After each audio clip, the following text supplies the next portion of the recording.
I think my parents resent me for starting my own family. Posted by you/Let Owen. I had something of a revelation this weekend. I'm still processing how I feel about it and considering whether I should confront my parents. Anyway, here it is. I believe my parents resent me for starting my own family. I, 40M, come from a big family. I'm the second oldest of 9 kids. My older sister, Jane, is just a year older than me. There is a 6-year gap between me and the next sibling, then my mom had a child every 2 to 3 years. Since Jane and I were the oldest, we always helped with the younger kids and the chores around the house. In fact, it was common for my parents and other adults to refer to us as Jane and Op and the kids. It was like Jane and I weren't considered children, we were more like 2 other adults living in the house. We were homeschooled, so we were home all the time. Part of my job was to wake up, make breakfast for the kids, and get them started with their school or activities before I started my own schoolwork. Jane would sleep in because she was more of a night owl, and it was her job to help at night with the baby, because there was always a baby. Jane and I did most of the chores around the house. We took turns either cleaning the kitchen or doing the laundry, of which there was a lot. I did all the guy stuff, like mowing the yard and taking out the trash. As I got older, I would delegate some of these chores to my younger brothers, but it was still my responsibility to make sure they got done. Once I was old enough to drive, I would run errands and take the kids everywhere. I can't tell you how many times I took the kids to things like playdates or doctor's appointments. I often tucked the kids into bed and told them stories. To me, these things were just normal, but looking back, I was more like a second dad to the kids than a brother. Jane and I did have a lot of freedom as teenagers to go out with our friends, as long as the chores were done. We didn't have cell phones back then. If we wanted to go out, we would just tell our parents, and they didn't care as long as we were back by the next morning. I moved out when I was 20, but I still spent a lot of time at my parents' house, and one of my younger siblings was almost always at my house. One brother, JJ, pretty much lived with me from the age of 14 because he and our mom didn't get along. When JJ was 17, he got in a wreck and called me instead of calling dad, because I was the one who handled those kinds of things. During all this time, my parents always talked about how important it was for Jane and me to help with the kids because they were so busy with their ministry. I can't count how many times I had to drop what I was doing to take care of something because mom or dad was counseling someone. Sorry, I feel like I'm rambling. I hope I've painted an accurate picture of my childhood. Let's move on. I hadn't really dated much, but when I was 25, I met and started dating Anne. We fell in love fast and got married less than a year later. My younger siblings love Anne. She's a great cook and hostess. Our house became the hangout spot. My younger siblings started calling her Mama Anne, something they still do to this day. We've now been married 15 years and have 2 kids of our own. My mom and Jane did not like Anne. Jane and Anne get along okay now, but Anne and my mom do not have a good relationship. I never understood why, but I think I've finally figured out it's because they see Anne as having taken me away. As Anne and I focused on our relationship and started a family, I spent less and less time doing things for my parents. My dad liked Anne at first, but over the past few years, their relationship has soured. Throughout the years, my dad has made comments to me about keeping up my responsibilities. One time, he called me about one of the younger kids, who had gotten in a fight with my mom, and said, "You better get your brother and change his attitude. It's not okay how he treated your mom, and you are going to make him apologize." A few years ago, Anne and I set some boundaries with my parents, telling them we were not going to raise or discipline their kids. Our home is always open to my siblings, but we no longer let my parents try to use us to straighten them up. My parents have not taken this well. About a year ago, Anne injured her foot and couldn't walk for a while. Just as she was getting better, I was diagnosed with kidney disease, which then turned into kidney failure. I've had several surgeries, with another one coming in a few weeks. It's been a rough year. During this time, my parents have not only refused to help, but they've also actively made things harder for us. Things like promising to help with our kids but then canceling at the last minute, usually because something ministry related came up. Recently, my sister-in-law, who lives in another state, had a baby, and my mom has been staying with her and helping for the past 6 weeks. My sister-in-law has said that mom is a godsend and is so wonderful. My dad has gone to help every weekend. This hurts me because my mom wouldn't give us a single night to help with our youngest when he was born. Anyway, I'm sorry this post has turned out longer than I thought it would. I needed to get some of this off my chest. This weekend, I was talking to another sister and telling her how I don't understand why mom and dad don't treat me like they do the rest of the kids, even Jane. It's like I'm not one of their children. And it just kind of hit me that they resent me for getting married, starting my own family, and leaving them to raise their own kids. Part of me is relieved to finally realize why they treat me like they do, and part of me is sad. I'm kind of scared about this upcoming surgery, and I really wish I had a parent I could talk to about it. But I don't feel like I have parents, just some people I co-parented my siblings with. Update 2 days later. Update, I spoke with my wife, Anne, about it last night. I said something along the lines of, I've realized that my parents resent me for starting my own family and not helping them as much, and that is why they treat me so differently. And I think you've been trying to gently tell me this for years, but I was too dense to get it. We were sitting in bed at the time, and she leaned over, patted me on the head, and said, "You are so pretty." I laughed for like 10 minutes. It was a great emotional release.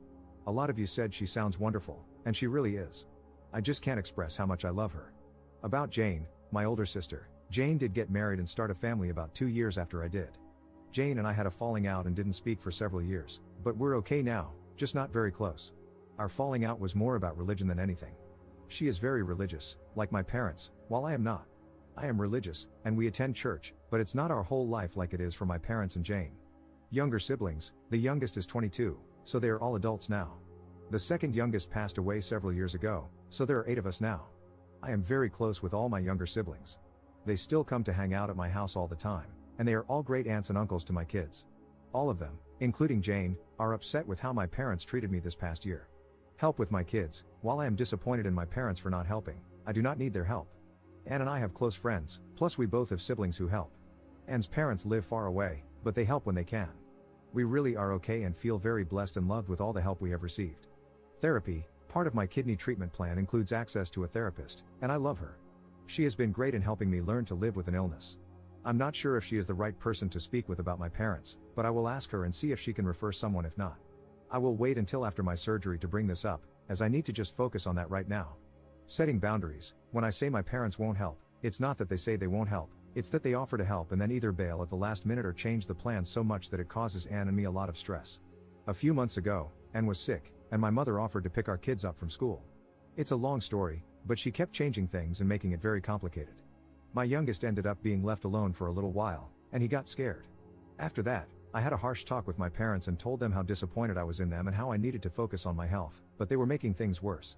I told them they are not allowed to take my kids anywhere, they are not allowed to just drop by my house, and, in fact, they are not even allowed to offer to help, because my mom doesn't take no for an answer and will nag until she wears me down. My parents were mad about this, but all 7 of my siblings took my side and rallied around me, so my parents have respected that so far. Going no contact. A lot of people recommended going no contact. I don't want that. I still love my parents, even though they have not been great parents. My kids love them too, and I don't want to take that away. They are good grandparents, when they show up.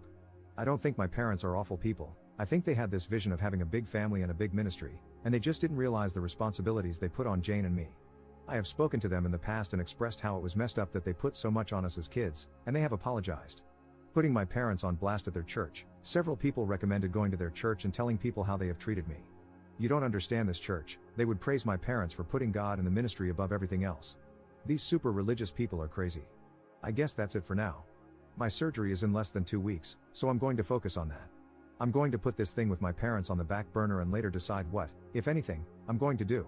Thanks again to everyone for your comments. It has really helped me work through some feelings. Second update 3 weeks later. Thanks to everyone who reached out and wished me a speedy recovery. My surgery was last week, and it's going better than expected. All the surgeries and treatments over the past year felt like they were just keeping me alive, but with this surgery, a kidney transplant, I feel like I'm working towards getting my normal life back. It's been hard and painful, but I was expecting it to be worse, so I can't complain at all. Anne is always telling me that she doesn't get enough credit for being funny, so the fact that so many of you laughed when she told me I was pretty has made her happy.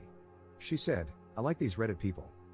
This whole post started because I was having a conversation with one of my sisters. I'll call her 6, since I can't keep making up names. Plus, she's following this thread and will hate that I'm calling her that. 6 had a fight with our parents, and I was sharing with her that Anne and I had recently set strong boundaries with them and encouraged her to do the same. So, she did, and they didn't take it well. This led to several conversations with different siblings, and both 5 and 9 also decided to set some boundaries. It has also led to other siblings deciding to confront our parents about how they've treated me this past year while I've been sick. Jane, the oldest, called me the day before my surgery to check on me, and we ended up talking about our childhood. We haven't been close for a number of years, but I feel like we bonded on this call. It was interesting talking to her as an adult and reliving some things. She's been in therapy for a few years, and she said sometimes she'll be talking, and her therapist will stop her and say, "Jane, you just casually rolled through some messed up stuff. We need to stop and unpack this." For a long time, I blamed her for the way she treated me when we were younger, but now I'm beginning to understand that she was also just a kid trying to cope. I have a lot more grace for her now. We've been texting a lot over the past few weeks. My parents did visit after the surgery, but we didn't talk about any family drama. My siblings have said they're not taking these new boundaries well at all. I hope that one day they wake up, realize that all 8 of their children are disappointed in them, and work to be better people. But I'm not holding my breath. It seems they're placing all the blame like they normally do. This is just an attack by the devil. Anne and I decided that, moving forward, we're going to continue low contact with strong boundaries. With such a large family, going no contact would be hard and create a lot of awkward situations where we'd still have to see them. We've also talked to our kids, and they've both expressed that they want to have a relationship with their grandparents. While I don't expect my parents to change, I do believe they'll respect our boundaries. My attitude toward them has also changed. I no longer feel like I owe them anything. We'll continue a relationship with them because it's what's best for my family, not because they deserve it. Lastly, I received a recommendation for a family therapist, and I have an appointment scheduled for next month. Editor's note. Op is still active on Reddit but hasn't posted anything about his family situation for a couple of years. Recently, he shared that he is dealing with issues related to his kidney and heart.